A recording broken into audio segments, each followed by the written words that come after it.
एक गांव में एक ऐसा लड़का रहता था जिसके माता पिता बचपन में ही गुजर गए थे। उसके जन्म लेते ही उसकी मां की मृत्यु हो गई थी। सब लोग उसे कैनी कहकर पुकारते थे। कैनी को पड़ोसियों ने मिलकर पाला था। वह एक वक्त का खाना किसी एक के घर खा लेता था और दूसरे वक्त का खाना किसी दूसरे के यहाँ खा लेता था।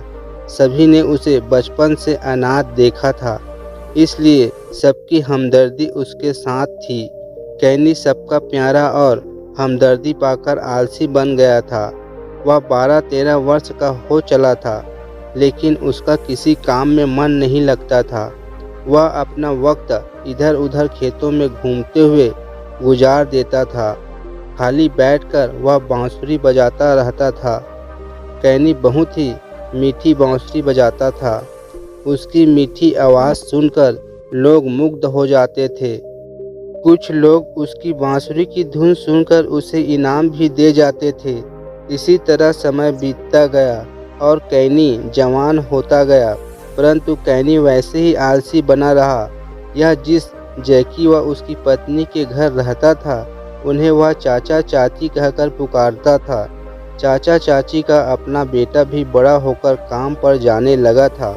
एक दिन कैनी सुबह को देर तक सोया था।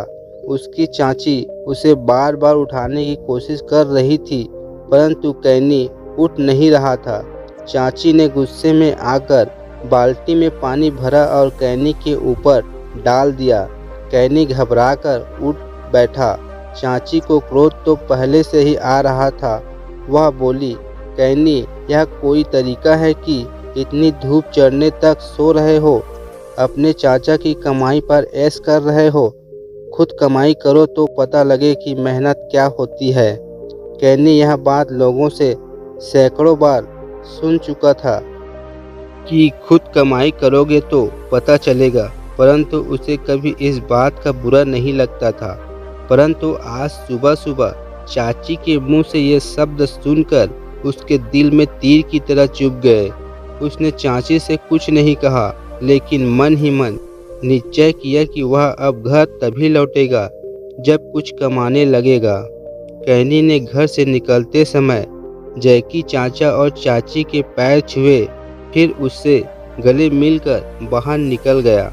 शाम को जब कैनी देर तक नहीं लौटा तो जैकी और उसकी पत्नी कैनी के सुबह के बदले हुए व्यवहार के बारे में चर्चा करने लगे।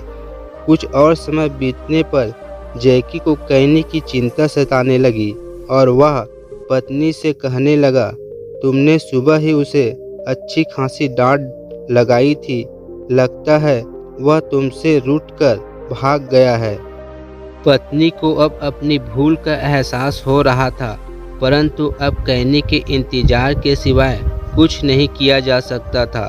धीरे धीरे कई दिन और फिर सप्ताह बीत गए, परंतु कैनी नहीं लौटा। उधर कैनी चलते चलते दूर निकल गया था। रास्ते में उसे भूख लगने लगी, परंतु भोजन के लिए उसके पास पैसे न थे। चलते चलते वह पास के एक नगर में पहुंच गया, जहां जाकर उसने अनेक लोगों से काम मांगा, लेकिन उसे कहीं काम नहीं मिला। एक तो वह कोई काम जानता नहीं था, दूसरे बिना किसी जान पहचान के कोई उसे नौकरी देने को तैयार न था। थक हार कर वह एक पेड़ के नीचे बैठ गया और जेब से बांसुरी निकालकर बजाने लगा। संयोगवश उधर से एक संगीतज्ञ अपने घोड़े पर निकल रहा था। उसने कैनी की बांसुरी की मीठी धुन सुनी तो वह उसकी योग्यता पर मुग्ध हो गया। संगीतज्ञ कैनी को अपने साथ ले गया और उसकी खूब हाव भगत की।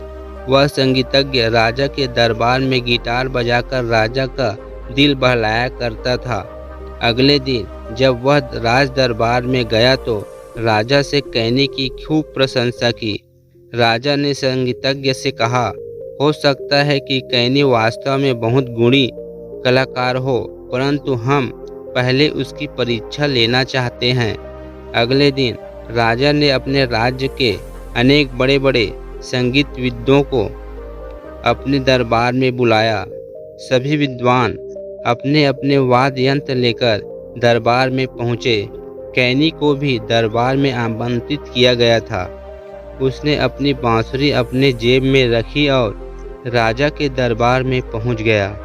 सभी विद्वान एक एक करके वाद बजाकर राजा को खुश करने लगे। जब उन्हें यह पता लगा कि वह युवक भी संगीत की परीक्षा देने आया है, तो वे सब कैनी को खाली हाथ आया देखकर हंसने लगे।